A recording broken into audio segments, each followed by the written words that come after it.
सर्वांना नमस्कार. स्वागत आहे आपलं मराठी चातुर्य कथा या यूट्यूब चॅनलवर. आपल्या व्हिडिओला लाईक करा, चॅनलला सबस्क्राईब करा आणि बेल आयकॉनवर प्रेस करा, जेणेकरून सगळ्या नोटिफिकेशन्स तुमच्यापर्यंत वेळेत पोहोचतील. मिलन अभी आधा अधुरा हे भाग 178. आज रोहितचा वाढदिवस होता आणि त्याच दिवशी राणीनं एका मुलाला जन्म दिला आणि त्याचवेळी राणीनं बाळाचं नाव रणजित असंच ठेवलं, कारण रोहित आणि राणीचं तसं ठरलं होतं आणि ती आठवण तिनं कायम ठेवली आणि म्हणाली, सर, मला माहीत नाही आता या क्षणी तुम्ही माझा किती तिरस्कार करता, पण मी मात्र तुमच्यावर अजूनही प्रेमच करते आणि आपल्या प्रेमाची निशाणी या जगात आली आहे आणि आता मला किती छान वाटते हे मी नाही सांगू शकत. आणि दुसरीकडे मला दुःखही होते की मी ही बातमी तुम्हाला नाही सांगू शकत. सर, आपल्या नशिबानं आपल्याला या वळणावर का आणून ठेवलं हो? मी तुम्हाला ही गुड न्यूज देणार होते. या क्षणाची मी खूप वाट बघितली होती. कदाचित तुम्ही बघितली नाही इतकी मी वाट बघितली की केव्हा मी गरोदर राहील आणि केव्हा तुम्हाला गुड न्यूज देईल, कारण मला तुम्हाला हे सरप्राईज द्यायचं होतं. आणि ज्या क्षणी बाळ पोटात आलं आणि मी तुम्हाला सांगणार होते त्याच क्षणी मी तुमच्यापासून दूर झाले. या दैवगतीला काय म्हणायचं मला माहीत नाही, पण सर तुमचं सरप्राईज रेडी आहे. कॉंग्रॅच्युलेशन सर, तुम्ही बाप झाला एका मुलाचे आणि तुम्हाला तुमचा मुलगा कधी भेटेल हे मला माहीत नाही, पण तुमच्या आठवणी त्याच्याकडे असतील इतकं मात्र नक्की मी करेन. तुमचं प्रेम त्याच्यावर नक्कीच असतं आणि तुम्ही माझ्यासोबत कसंही वागलं असलं तरी तुमचा तिरस्कार करत नाही. आपल्या बाळालासुद्धा तुमचा तिरस्कार करू देणार नाही, कारण तुमच्यातला प्रेमळ पती, हळवा नवरा आणि जीवापेक्षा जास्त प्रेम करणारा, जीवापाड प्रेम करणारा बाप मी ओळखते. पण सर, तुम्ही फक्त एकदा माझं का नाही ऐकून घेतलं आणि माझ्यावर विश्वास ठेवला असता तर आज ही वेळ आलीच नसती. असं म्हणून राणीच्या डोळ्यात त्यावेळीसुद्धा अश्रू आले आणि बिचारी राणी बाळ पोटात असल्यापासून सतत रडत होती. इतक्या तिथे तिची आई आली आणि राणीनं डोळे पुसले आणि हसली आणि तिच्या आईनं बघितलं की फक्त आणि फक्त राणीला खूप आनंद झाला होता. आणि होणारच ना, शेवटी 9 महिने 9 दिवस ते मूल पोटात वाढवलं आणि आता जन्माला घातलं.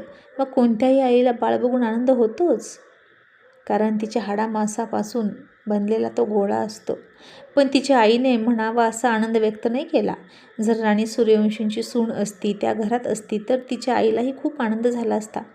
आणि राणीला वाटलं ही बातमी सरांना पहिल्यांदा सांगावी. त्यांच्यापासून दूर येऊन 9 महिने होऊन गेले होते. कसलं कौतुक नाही, कसलं लाड नाही, काहीच नाही. पैशा पाण्याची अडचण असायची, त्यामुळे खाणं पिणंसुद्धा राणीला लिमिटेडच मिळालं होतं. ड्रायफ्रूट म्हणा किंवा फळं म्हणा, रोज असलं काही मिळत नव्हतं. जे मिळेल ते खाऊन राणी जगली आणि बाळही चांगली धष्टपुष्ट जन्माला आलं. आज राणी सूर्यवंशींच्या घरात असती तर कदाचित तिचे खूप लाड झाले असते.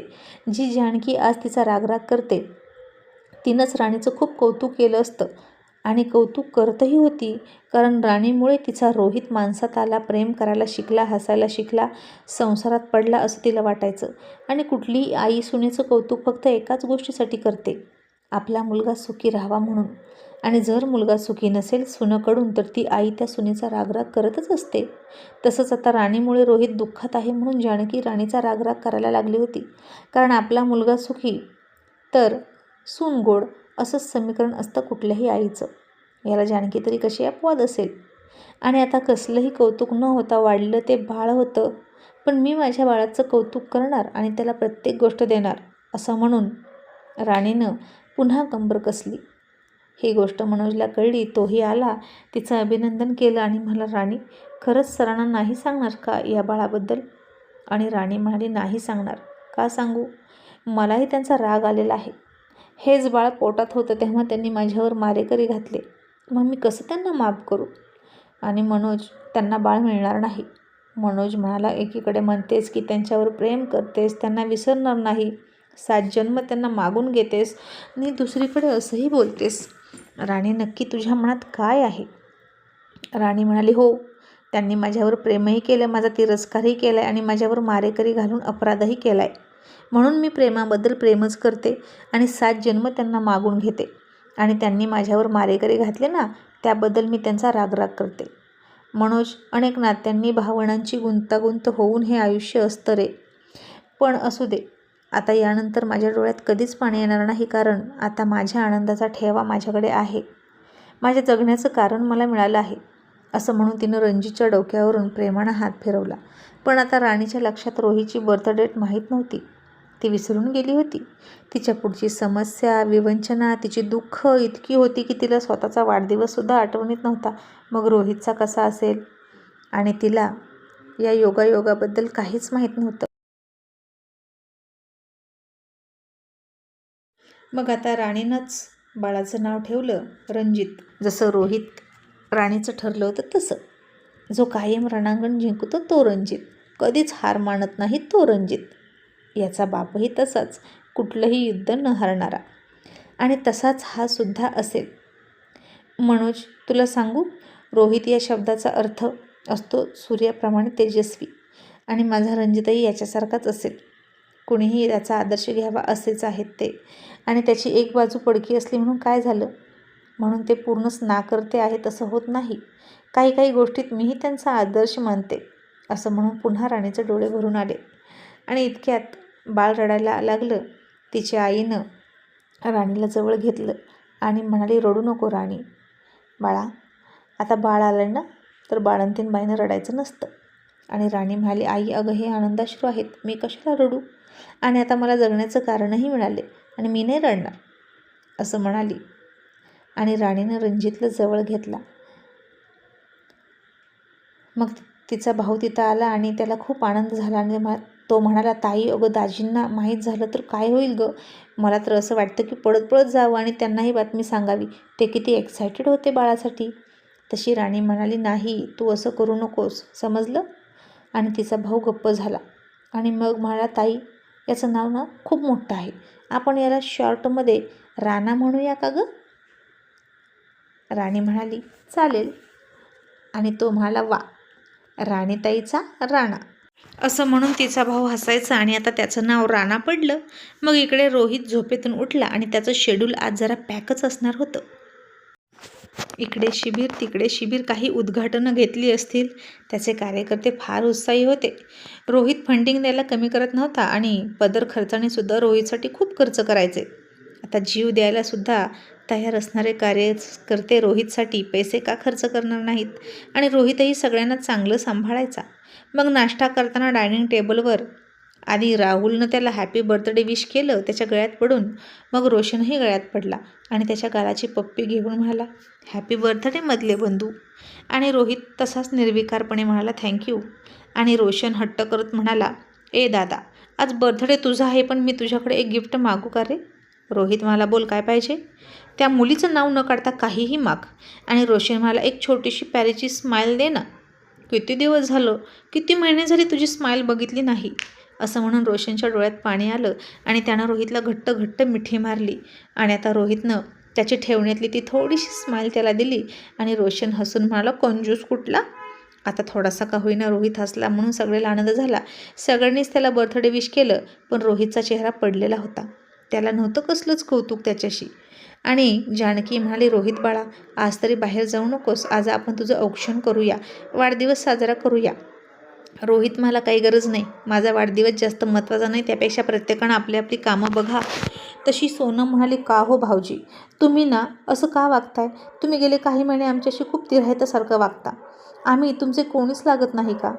जानकी म्हणाली, तेच ना, ती गेली याला फसवून, यात आमचा काय दोष, घरच्यांचा काय दोष?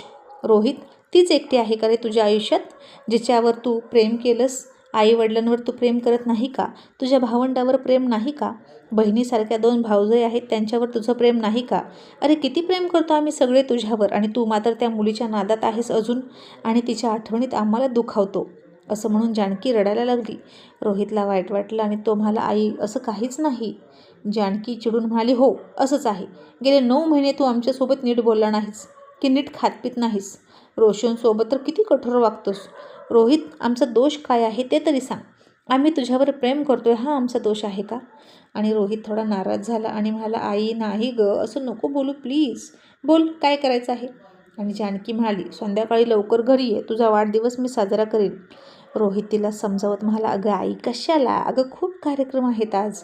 जानकी म्हणाली, ते बाकी मला काहीच माहीत नाही, घरच्या घरी करूया पण करूया, तू पुन्हा माणसात यायचं. आणि आता रोहितचा नाईलाज झाला आणि तो म्हणाला, ठीक आहे. आणि जानकीला आनंद झाला. ज्या अर्थी रोहित इमोशनल ब्लॅकमेल झाला त्या अर्थी त्याच्यामध्ये इमोशन्स शिल्लक आहेत आणि त्याचाच फायदा घेऊन शकतो आपण, त्याचं दुसरं लग्न करता येईल असं तिला वाटलं. तिनं लगेच मेघनाला फोन केला आणि म्हणाली, मेघना, संध्याकाळी रोहितच्या बर्थडे निमित्त छोटी पार्टी आहे गं, तर तू सुद्धा ये आणि चांगली तयारी करून ये बरं का. आणि मेघना म्हणाली, थँक्यू आई, मी लगेच येते आणि सरांचा बर्थडे आपण खूप छान साजरा करू. आणि मग मेघनानं आता राणीसारखं तयार व्हायचं ठरवलं. राणीसारखी साडी, ब्लाऊज, इयरिंग, ते लॉंगवाले जे राणी रोहितसोबत घरी आली होती तेव्हा घातले होते तसे इयरिंग तिनं शोधले आणि तशीच नटून थटून रोहितच्या बर्थडेला यायचं तिनं ठरवलं.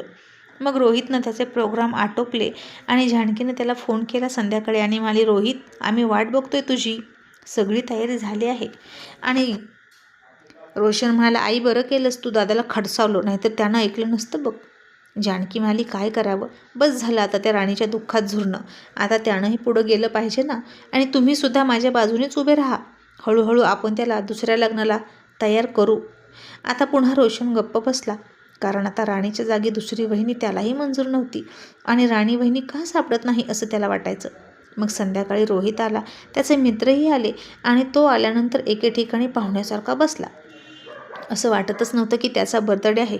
खूप साधे कपडे घातलेले होते, कसलीही तयारी त्याने केली नव्हती. जानकी म्हणाली, रोहित, नवे कपडे घालून ये आणि इथे बस, तुझं औक्षण करू दे. आता 5 सुवासनी त्याचं औक्षण करणार होत्या आणि रोहित म्हणाला, बरं चला, कसं काय करायचं ते करा पटकन. आणि आता सगळ्यात आधी जानकीनं औक्षण केलं, मग सपना आली, मग सोनम आली आणि आणखीन एक दोघी यायच्या होत्याच. आता मेघनासुद्धा आली चक्क जानकीच्या सांगण्यावरून त्याचं औक्षण करायला आणि रोहितची नजर खालीच होती. फक्त जानकीने औक्षण केलं तेव्हाच त्यानं तिच्याकडे बघितलं. त्यानंतर ज्या ज्या बायका आल्या त्याचं औक्षण करायला तेव्हा त्यानं कुणाकडेही बघितलं नाही, खालीच बघितलं होतं. मग जेव्हा मेघना आली आणि ती त्याचं औक्षण करण्याच्या आधीच रोहितनं त्या साडीकडे खाली बघितलं, त्याला क्षणभर वाटलं की राणी आली की काय. रोहितला राणीची प्रत्येक गोष्ट जाळून टाकली असली तरी पक्की आठवणीत होती आणि थोडंसं आशेनं अपेक्षेनं चकित होऊनच त्यानं वर बघितलं तर ती मेघना होती आणि सेम टू सेम राणीसारखी दिसत होती. आणि क्षणभर रोहितही तिच्याकडे टक लावून बघू लागला. आता रोहितला तिच्या डोळ्यात बघताना मेघनाला वाटलं की रोहित सर माझ्या जाळ्यात आले आणि ती थोडीशी हसली आणि त्याला कुंकू लावायला जाणार इतक्यात रोहितनं तिचा हात पकडला आणि म्हणाला, हे काय आहे, तुम्हाला इथं कोणी बोलवलं. आणि मेघना म्हणाली, रोहित सर प्लीज मला तुम्ही म्हणू नका, फक्त तू म्हणा, कारण मी आता खूप वेगळ्या नात्याने इथे आले आहे आणि हे तुम्हालाही माहीत आहे. मला इथं आईंनी इन्व्हाइट केलं. तसा रोहित रागात म्हणाला, आई, यांना इथे इन्व्हाइट का केलंस, ही तर घरची पार्टी होती ना. आणि जानकी म्हणाली, हो रोहित, घरचीच पार्टी आहे आणि मेघनासुद्धा घरचीच आहे. आणि रोहित म्हणाला, कधीपासून या घरच्या झाल्या. आणि जानकी म्हणाली, हे मी आधीपासून ठरवलेलं आहे रोहित, आणि आपण या विषयावर नंतर बोलू, आधी तिला औक्षण करू दे. आणि रोहित नाहीच म्हणाला, मी यांच्याकडून औक्षण करून घेणार नाही, मी निघालो असं म्हणून तो उठला आणि निघणार इतक्यात जानकी म्हणाली, थांब रोहित, इतका हट्टीपणा बरा नव्हे आणि मेघनाचा अपमान होतोय. रोहित म्हणाला, होऊ दे ना, मी का त्यांना मान देऊ, आणि मला त्यांच्याशी काही देणं घेणं नाही, आणि यांना पुन्हा घरी बोलवू नकोस. आणि मिस मेघना, माझ्याशी नातं जोडण्याचा तुम्ही प्रयत्न करू नका. मेघना आता डोळ्यात पाणी आणण्याचं नाटक करायला लागली आणि जानकीनंही ठरवलं आता आर्या पार, रोहितला घाबरायचं नाही. आणि जानकी म्हणाली, रोहित, तिला मी इथे बोलवलं आहे आणि तुझ्यासाठी मी तिला पसंत आहे, ती मला पसंत केलं. आणि रोहित चकित होऊन म्हणाला, आणि हे तू का ठरवलंस, हे ठरवणारी तू कोण आहेस, असं चक्क रोहित जानकीला सुद्धा म्हणाला. मग आता इतरांची इथं काय कथा वाचावी. जानकी म्हणाली, रोहित, मी आई आहे तुझी, तू आता आईशी असं बोलशील का. आणि रोहित म्हणाला, तू आई आहेस माझी, तू मला जन्म दिला, पण माझं कर्म मी स्वतःच्या हातानं लिहिणार, समजलं. असं म्हणून रोहित केक न कापताच निघून गेला. आणि आता सगळं जिथल्या तिथं राहिलं आणि काय करावं या रोहितचं हे जानकीला कळेना. तशी मेघना सूर्यवंशी घरातल्या लोकांची सहानुभूती मिळवण्यासाठी आणखीनच रडायला लागली. जानकीने रडणाऱ्या मेघनाला दिलासा दिला आणि मेघना जास्तच अश्रू काढायला लागली. सपना सोनमला हे आवडत नव्हतं बरं का. जानकीचा फक्त मेघनाला सपोर्ट होता. मेघना म्हणाली, आई, माझ्यामुळे तुम्हा मायलेकरांमध्ये आज दुरावा आला हे मला नाही आवडलं. मला माफ करा, पण मी काय करू? माझं मन सरांपासून दूर होतच नाही. इतर वेळी कॉलेजमध्ये ते माझ्याशी किती छान बोलतात, टिफिन खातात, मग घरी आल्यावर असं का करतात काय माहीत. बहुतेक त्यांना घरच्यांसमोर वेगळं वागायचं आहे.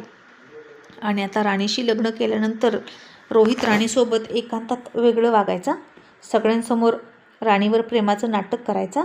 आणि सगळ्याला असंच वाटलं की मेघनासोबतसुद्धा रोहित कॉलेजमध्ये वेगळा वागतोय, घरी वेगळा वागतोय. आणि कशाचं काय, पूर्वीच्या गोष्टी आता सगळ्यांनाच आठवायच्या आणि रोहित नाटक करतोय असं वाटायला लागलं. आणि जानकी म्हणाली, करू दे, रोहितला किती नाटक करायचं तेवढं करू दे.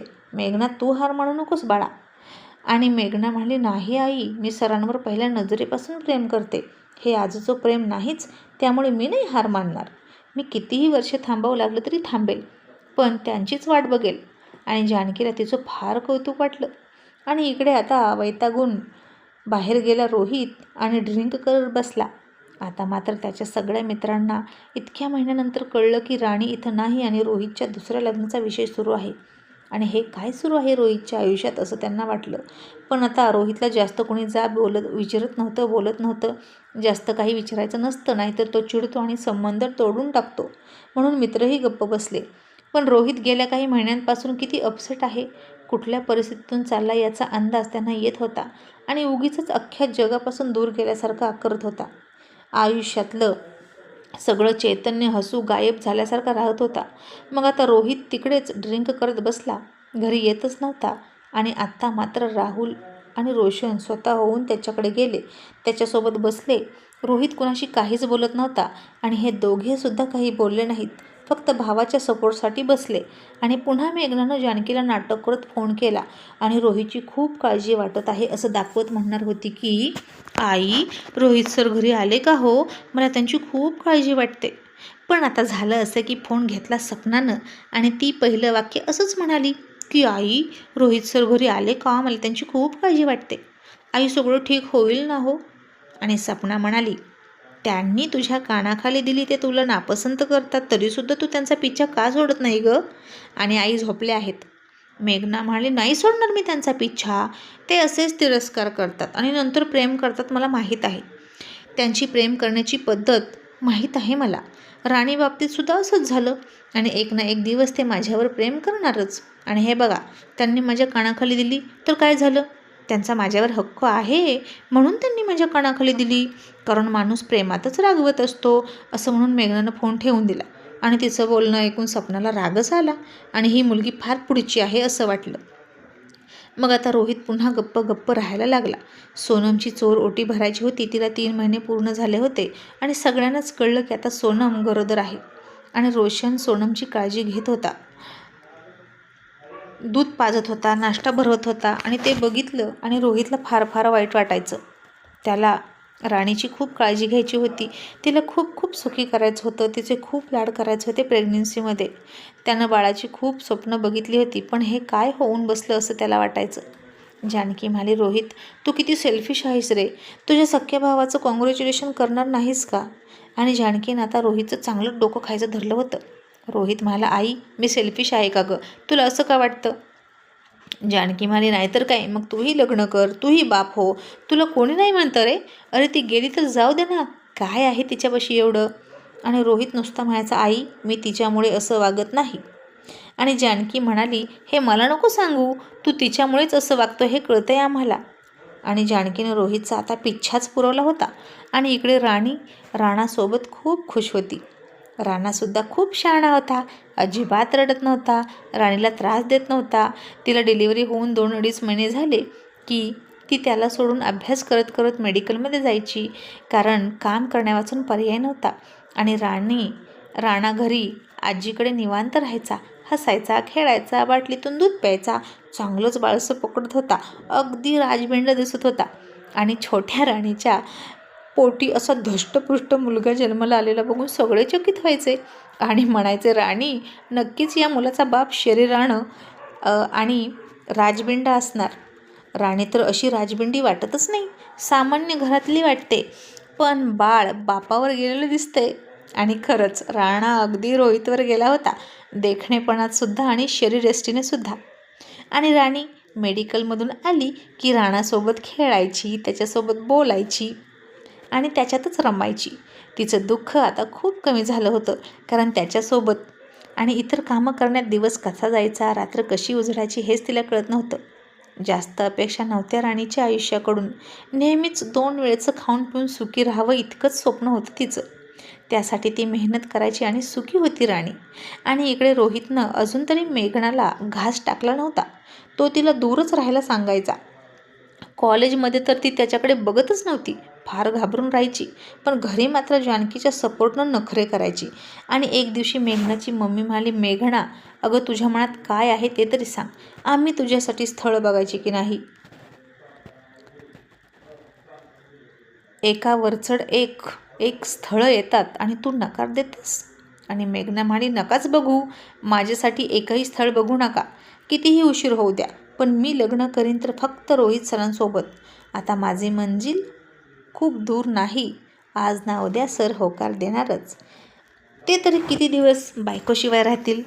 आणि आता काय करायचं असा विचार ती करायला लागली. आता मेघनानंही ठरवलं, राणी या जगातून गेली तरी सरांच्या डोक्यातून जात नाही ना. खूपच चिवट आहे ही राणी. जिवंतपणे पण अशीच चिवट होती आणि मेल्यानंतरही चिवट आहे. तिच्या आठवणी चिवट आहेत. आता बघूच ती कुठपर्यंत त्यांच्या डोक्यात राहते. असं म्हणून तिनंच एक प्लॅन केला आणि एक पत्र लिहिलं आणि त्याच्या घरी पाठवलं. आणि ते पत्र राणीच्या नावाचं आहे असं दाखवलं. नेमकं ते पत्र सूर्यवंशींच्या घरी गेलं, तेही रोहितच्या नावानं. रोहितनं कोणाचं पत्र आहे म्हणून उघडलं तर त्याच्या सुरुवातीलाच हसण्याचे इमोजी होते. आणि त्यात लिहिलं होतं, रोहित सर, कसे आहात तुम्ही? मला माहीत आहे माझ्या आठवणीत झुरताय ना, रडताय ना. मला तुमच्याकडून हेच अपेक्षित होतं.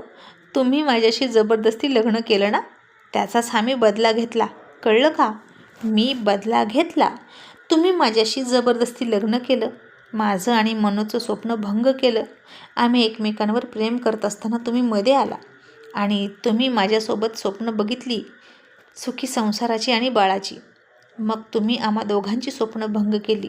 तसंच तुम्हीसुद्धा माझ्यासोबत पाहिलेली स्वप्न मी भंग केली. तुम्हाला प्रेमात अडकवून तुमच्यापासून दूर निघून आले. आणि आता तुम्ही मला आयुष्यभर विसरू शकत नाही, समजलं? आता मी मनसोबत लग्न केलं आहे आणि मी खूप खुश आहे. तुम्ही बसा तसेच माझ्या आठवणीत रडत झुरत किंवा दुसरं लग्न करा. बाय सर, तुमचीच कधीही नसलेली राणी. आणि पत्र संपलं. आणि हे वाचून आता रोहित चिडला. सगळ्यांनीच हे पत्र बघितलं. रोहितनं चिडून पत्र फेकून दिलं आणि म्हणाला, ही कोण लागून गेली मला सल्ला देणारी. आत्ता समोर असती ना तर मी तिचा जीव घेतला असता. आणि जानकी म्हणाली, बघ बघ रोहित, कशी मुलगी आहे ही, किती निर्लज्ज मुलगी आहे. म्हणजे तिनं कधी तुझ्यावर प्रेम केलंच नव्हतं. ती खरंच सगळं नाटक करत होती आणि ते सगळे फोटोसुद्धा खरे होते दापोलीचे. आणि बरं झालं ती स्वतःच तोंड काळं करून गेली. रोहित, आता तरी डोळे उघड आणि लग्नाला होकार दे आणि तूही खुश राहा आणि तिच्या उरावर चांगला संसार करून दाखव. आणि रोहित तरीही तिथून रागात रूममध्ये निघून गेला. घरातले आता सगळे चकित झाले आणि त्यांना विश्वास बसत नव्हता की राणीचं हे पत्र आहे. आणि राणी अशीही लिहू शकते का? आणि असं करू शकते का? खरंच राणीनं रोहितसोबत बदला घेतला का? आणि नेहमीच राणीची बाजू घेणाऱ्या रोशनसुद्धा ते पत्र वाचून शंका घ्यायला लागला की राणी वहिनी असं कसं करू शकते. आता रोहितचं कुठेच लक्ष नव्हतं. तो खूप चिडला होता, त्यापेक्षा जास्त दुखावला होता. आणि त्याला वाटलं म्हणूनच तिला मला सोडून जायचं होतं, म्हणूनच ती माझ्या मुलाची आई व्हायला तयार नव्हती, मला नकार देत होती आणि 4 वर्षाचा वायदा करत होती. राणी, तू माझ्यासोबत बदला घेतलास ना. तू माझी फसवणूक केली, माझ्या प्रेमाचा अपमान केलास आणि निघून गेलीस. हे काही कमी होतं का म्हणून हे पत्र पाठवलंस आणि माझ्या जखमेवर मीठ चोळलं? हे तू चांगलं नाही केलं. आता बदला काय असतो हे मी तुला दाखवून देतो. असं म्हणून रोहित प्रचंड चिडला. त्यानं रागात बेडरूममध्ये जाऊन तो बाथटब फोडायला सुरुवात केली. आणि इकडे आता राणी रोहितच्या मनातून पूर्णपणे उतरली असेल म्हणून मेघना हसत होती. आणि आत्ता मला रोहितच्या मनात जागा मिळायला काहीच अडचण नाही असं तिला वाटलं. आणि इकडे राणी मात्र रोहितचं आर छोट्या राणाच्या गोबऱ्या गालावर पावडरनं लिहित होती. दुसऱ्या गालावर तिचं राणी नावाचं आर बोटानं लिहित होती. आणि अल्लड राणी काही पण करायची. तिला खूप आनंद होत होता. मग तिनं आई आली तशी राणाचे दोन्ही गाल चोळले आणि पावडर पुसून टाकली. गोऱ्या गोमट्या चेहऱ्यावर पावडर लावली आणि त्याच्या गोलाचा गोड गोड पापा घेतला. दुसऱ्या गालावर सुद्धा पापा घेतला आणि म्हणाली, हा पापा आईचा, हा पापा बाबांचा, असं म्हणून त्याचे 2 पापे ती नेहमीच घ्यायची.